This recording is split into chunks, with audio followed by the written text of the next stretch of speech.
guys, nandito po tayo ngayon sa La Presa, Malico, sa May Pangasinan.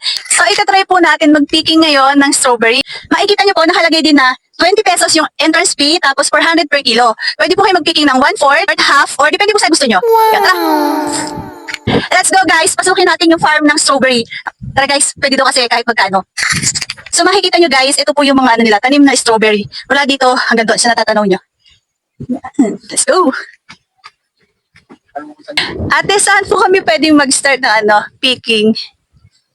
Pwede na, kahit alin dyan. Kahit saan po.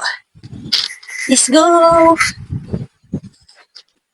So, pag nag-picking na tayo, ikikilo yun syempre, di ba? Syempre, babayaran natin. First time ko nga po itong ma-experience kasi dahil nandito na nga ako sa May Pangasinan. So, itatry ko na nga. Ito yung first na. Good! Masarap na experience. Ito, red na red. Mga mare, pulang-pula, parang, Ay, ayun, meron nga siya, ayan, kung makikita nyo, meron siya mga kagat na mga ibon, kasi nga hinog na. So, pili na lang kayo ng mas maayos. Naka-flay na siya.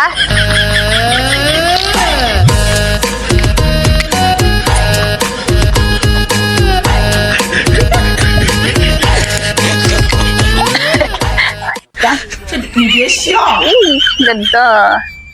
Oh no, oh no, oh no, no, no, no, no. Oh no, oh no, oh no, no, no, no. Ito ang ganda niya, parang ako. Charot. Parang gusto ko tikman. Siguro naman di bawal tumikim dito, no? Baso mo muna, ikaw po. Ay, binabomba. Sorry. Medyo hindi nga lang siya kalakihan talaga yung sukat ng strawberry dito. Yung talagang, alam mo yun, yung gentong palaki talaga. Kasi, tinan mo, maliliit lang siya. Ganito lang siya kaliliit. Yeah, boy.